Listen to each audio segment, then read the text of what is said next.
And welcome back to That Works, and we present to you the long-anticipated video of building the Heretic.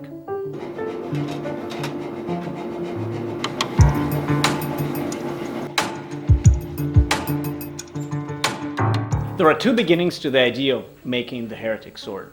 The first one was I needed a set of sister swords to complete a triptych idea, and the first sword, being the Inquisitor, the Heretic, seems to be the natural consequence of that specific idea. The second impetus was, in fact, spite. Yes, pure spite that came as a result of my reading your comments. Now, in an earlier video, some scoundrel, commented and said, "I've never seen Ilya make complex mosaic damascus."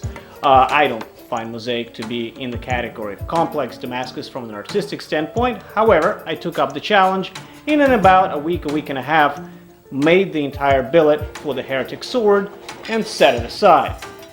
After which a friend and a client contacted me and wanted to buy a sword, and I tried to propose to him the idea of the Heretic made with meteorite mosaic damascus. I already had the sword blade fully forged out, and so I began designing the work and really thinking about the idea of what would a sword named the Heretic look like and what it would represent. Now, I have in fact addressed my way of thinking about art and what I do on the Full Blast podcast, and some aspects of this video will be more informative after you have listened to the Full Blast podcast, or if you listen to the Full Blast podcast after watching this video, it will create a more complete picture.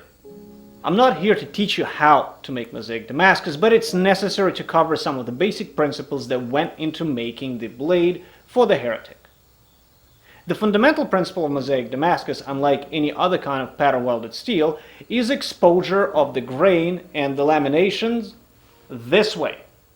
While in standard pattern damascus, you're exposing the grain of the layers either this way or this way. Mosaic damascus is a 90-degree turn along the axis to give the viewer what's going on throughout the entire billet. And once you get that idea and have several billets to play with, you can assemble a pretty impressive looking piece from a number of billets any way you want. So basically what I did, I created a center billet out of multiple rods that set up my primary pattern. Then, by stretching it out, cutting it, cleaning, tack welding it, and forge welding them again, and adding other billets, I created a radiating pattern almost like a mandala or a Persian rug design that illuminates from the center outwards. And that was my main diamond pattern in the sword. I also stashed away some of the other parts of this billet to create long rods which I twisted and forge welded together and cut apart to create the spiral pattern that you see around the main diamonds.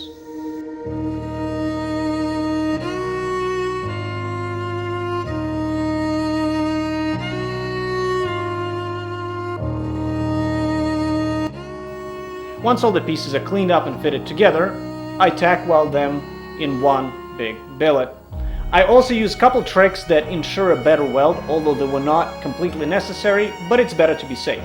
For example, I attach two pieces of sheet metal on either of the flat sides. That kind of prevents scale from forming, keeps the oxygen away from the critical points, and make me feel safer forge welding the long billet under the power hammer.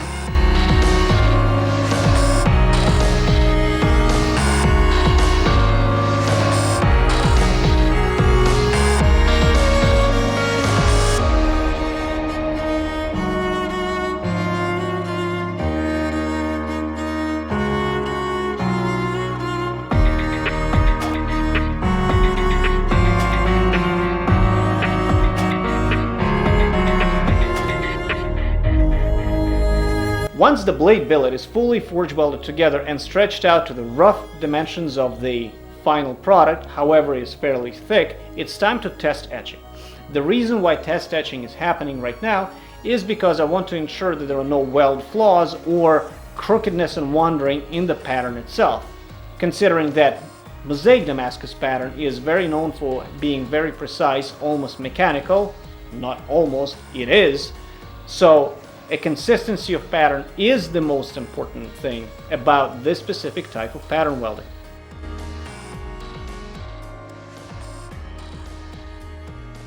In order to create a panel, which I'm going to engrave deeply before heat treating, what I did, I added a piece of 1045, which usually has between 0.45 or 0.5 carbon content. Remember, this is going to be the ricasso, and edge retention is not critical. However, the greatest amount of ductility possible during the annealed stage is the most critical for engraving. Remember, engraving is a mechanical processing of your material and therefore creates a certain degree of work hardening, which will be hard on the gravers and hard on the product in the end.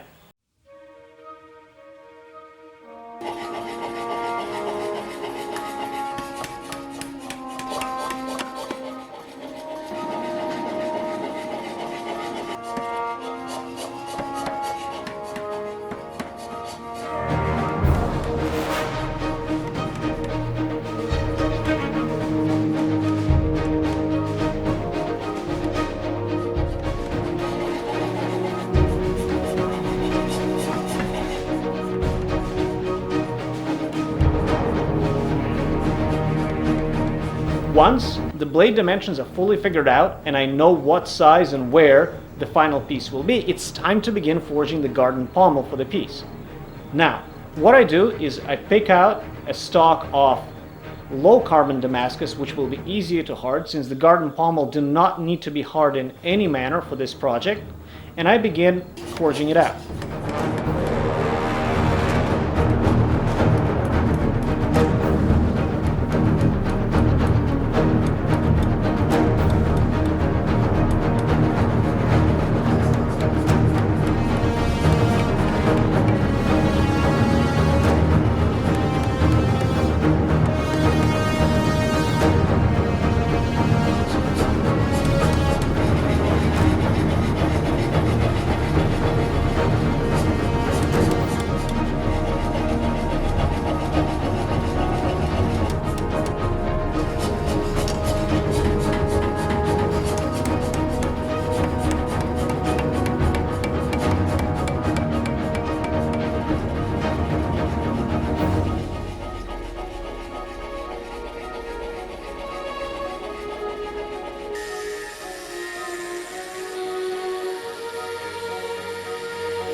Once the rough shape of the guard is forged out, it's time to punch the slot.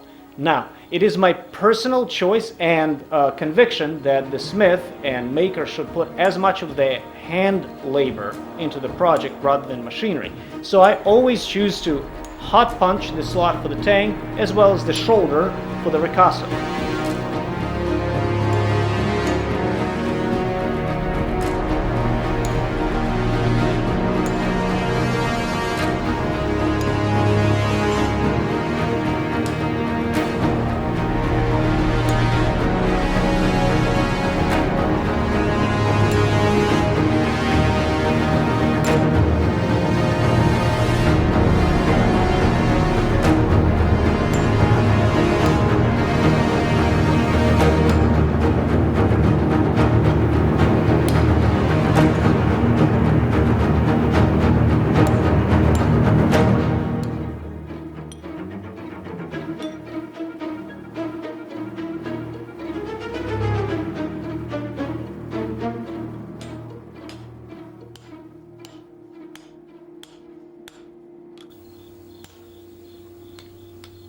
Because this is Damascus and because this is supposed to be primarily a showpiece to impress the judges as I'm submitting it for the competition, what's important is creating a more illustrious and visually bombastic style.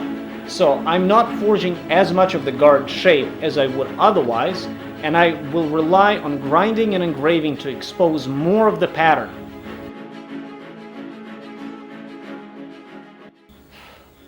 Now that I have all my steel pieces ready, it's time to begin working, at least thinking about, the silver sleeve that goes over the handle. Remember, I'm working on all artistic parts almost simultaneously, rotating from one week to the next week, whether I'm working on the guard, pommel, silver, or the blade.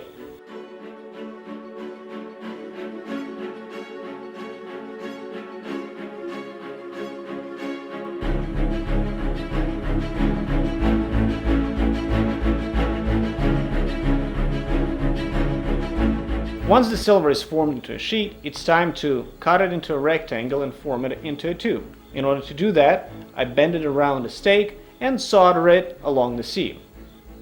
Most of the times for projects like these, I use sterling silver as my solder rather than the standard solder. The reason being is it is my conviction that sterling silver seems to be a much more reliable solder and chases much better along with fine silver rather than a standard soldered spot.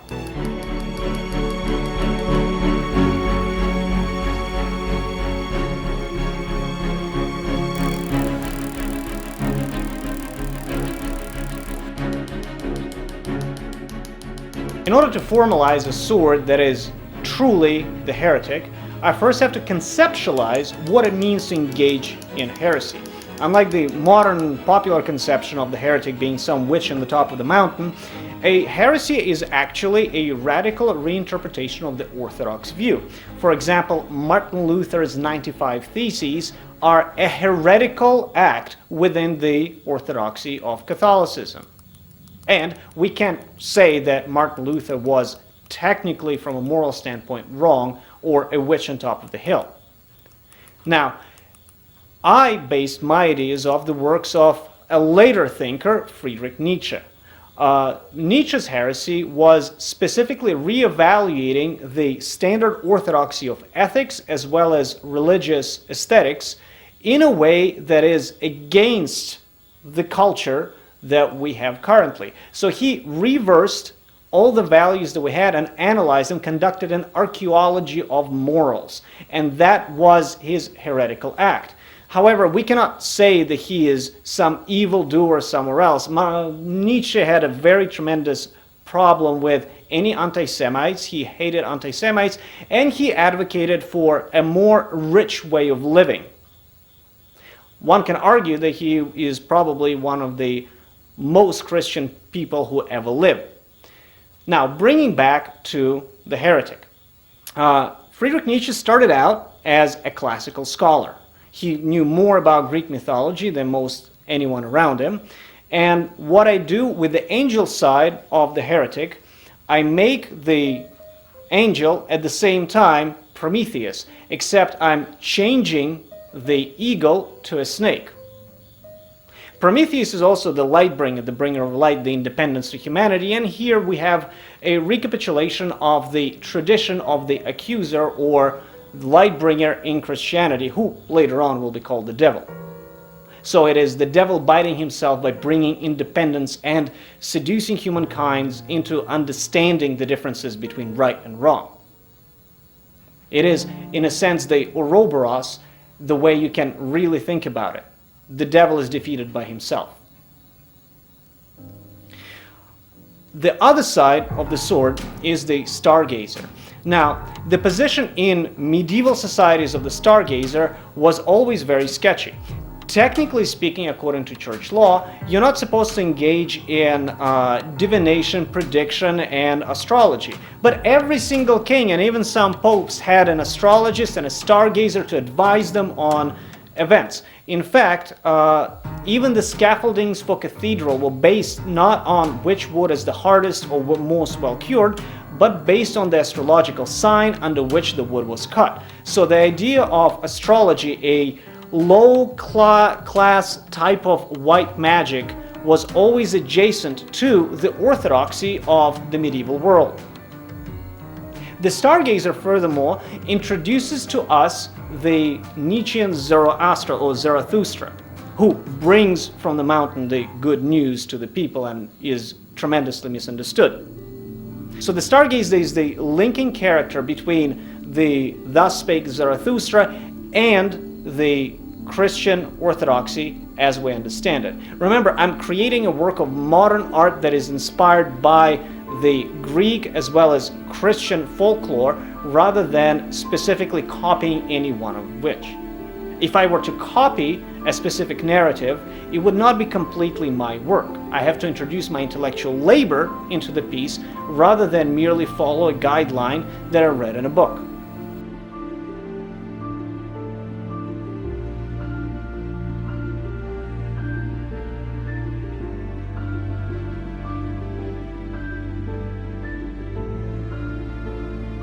A lot of you are familiar with me talking about cultural aspects of Japanese pieces and how each piece relates to another one. Well, this is my opportunity to actually introduce a little bit of my knowledge on European sword aesthetics. So here we go.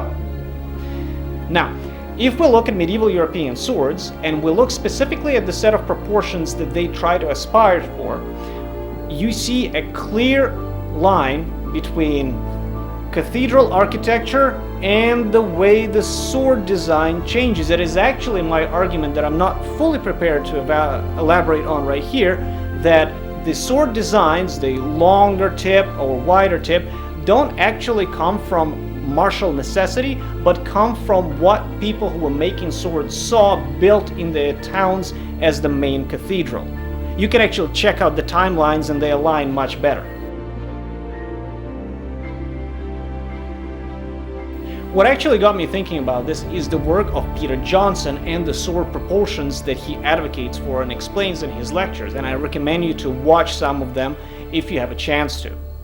His argument is that in the first years of Christendom, the way the Holy Roman Empire under the Church started militarizing itself, it needed a standardized set of equipment. That way they can send a set of instructions to modern-day Germany from Rome, and people would follow it. Remember, we don't have a standard set of units of measurements. Everybody was measuring things differently, and we don't even have a standardized amount of hours in the day. For example, in some locations, there were only 20 hours in the day rather than the modern 24.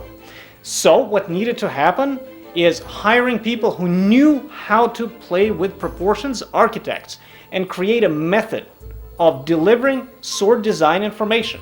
And since architects are making cathedrals, those ideas are already in the head. They cannot think outside of them. And Peter Johnson presents a very compelling argument into architectural proportion techniques being employed in designing certain types of swords. In fact, to the point he, I think, is fairly successful in distinguishing inadvertently between the swords made for the civilian markets that will not follow those sets of proportions and swords made for the actual armies that was sanctioned by the church. He never makes that part of the argument, but I think he should. So, in following the idea that the sword is a reflection of cathedral architecture, intentionally or unintentionally, you choose, what I do is I structure the entire sword as if it is a cathedral. So the sword itself has to fit the interior design of the cathedral perfectly and blend in with all the reliquaries, all the candle holders, the altar, and everything. So the sword panels are as if the architectural portals and stained glass that you would see on the inside or the outside of the cathedral. The handle is one of the towers of the cathedral, and it is structured in that way. I use the forms of Gothic architecture not only because I've always been fascinated with the presence that Gothic architecture has, but also because it fits the theme of the sword perfectly and is easily convertible from real estate onto a sword. Now that the blade is fully engraved and the silver and gold are inlaid into it, it is time to heat treat it. Now, since I have access to the even heat kiln, that is a safer choice for a sword like this. Although I could have performed the same procedure either in charcoal or in the gas forge, but it would have been much more risky, and I simply don't want to take that risk very much. Now, the heat treating specs for the main cutting edge steel that I have, so I rely on the entire set of steels and combinations to be very similar to 80 CRV, is that it heat treats between 1545 degrees Fahrenheit to 1615 degrees Fahrenheit. Considering that I'm laying the sword on the bottom of the kiln, means that whatever the kiln shows, the sword will be approximately, let's say, 15 to 20 degrees lower temperature than the atmosphere of the kiln. Heat travels up, not down. Silver melts at approximately 1700 degrees Fahrenheit, give or take 20 degrees. That means I should be pretty safe in heat treating the sword at the given specs, and if the silver starts melting, I messed up the sword anyway. So in this case, the fine silver that I had inlaid in the piece is a good test for when to pull out the sword and start all over again. Because this is mosaic damascus, there are higher chances of something going wrong as martensite starts forming. So I have a set of tools prepared. First of all, instead of raw wood clamps, I line my clamps with cardboard that conforms much better to the already almost fully ground sword shape. After the sword cools down beyond 400 degrees in the clamps, I already have a prepared oil bath that I immediately plunge the sword into while my kiln drops its temperature to the point where I can complete the rest of the tempering in the kiln watching the time. It was critical for me knowing that my mosaic damascus will not have any problems, and in order to do that I moved immediately to the temper, which is what we call safety temper on a piece.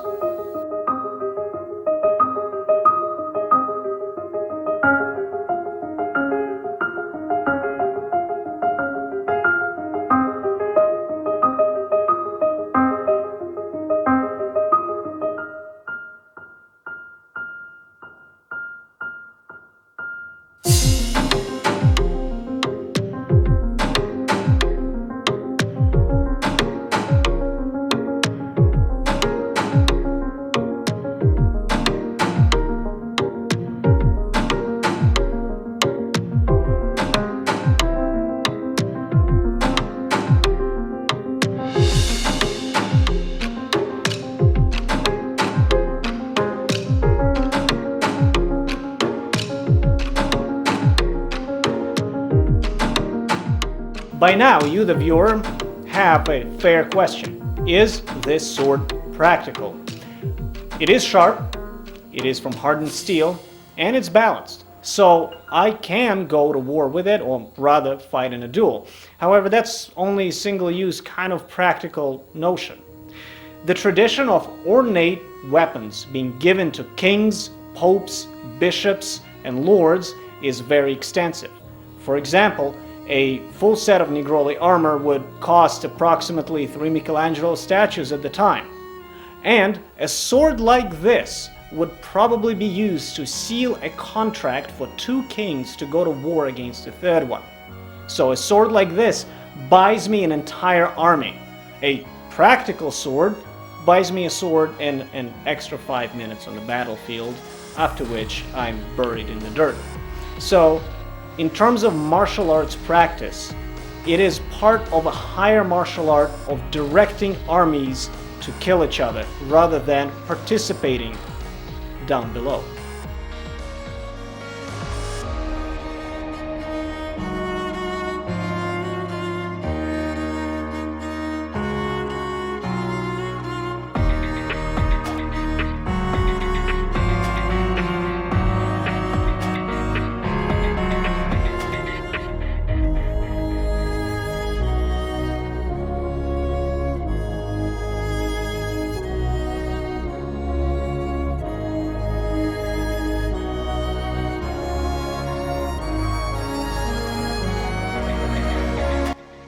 The general pommel shape on the sword is actually quite traditional for medieval European swords, and it replicates the bishop's hat.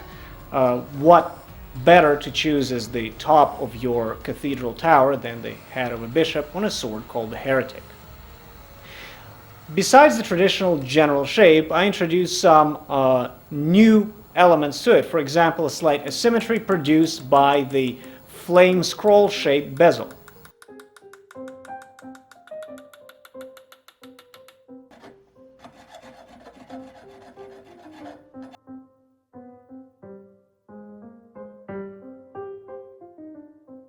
In order to make the bezel, I take fine silver and use a jeweler's saw to cut out the general shape that I have in mind. After which I texture the pieces, file them, and solder them to create the actual final bezel.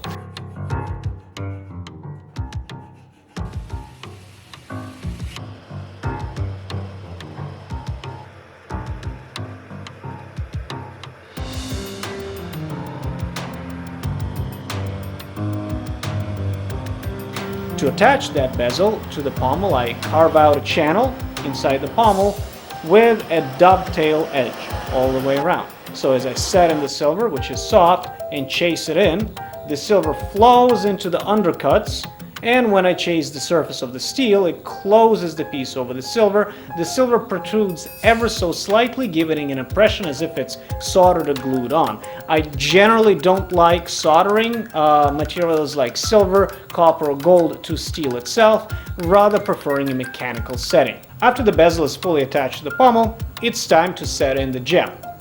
Just like in the Heretic sword from a couple of years ago, I choose the amethyst to crown the pommel.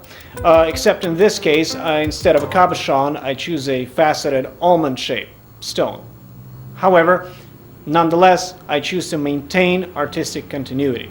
Funny thing is, the amethyst right now is considered a semi-precious stone, and you can find it in almost any souvenir shop, but it was not always such. In the 19th century, the great deposits in Brazil of amethyst were discovered, and the amethyst stopped being a precious stone. However, in the medieval time, it was a very highly ranked precious stone with a slight side superstition of it supposedly preventing drunkenness. Although the anti-drunkenness effect was never intended for the sword, however, here's this bit of information nonetheless.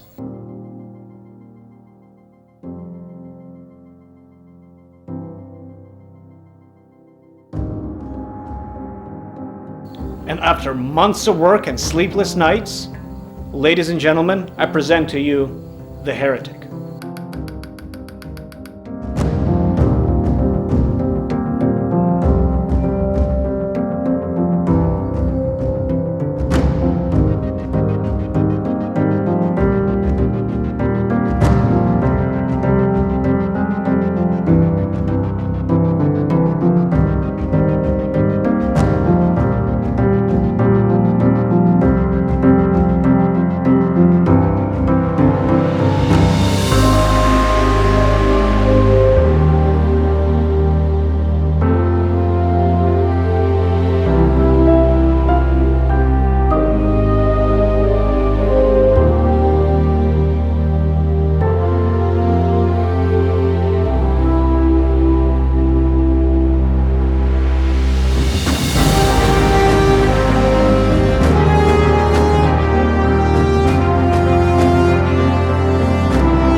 And here it is.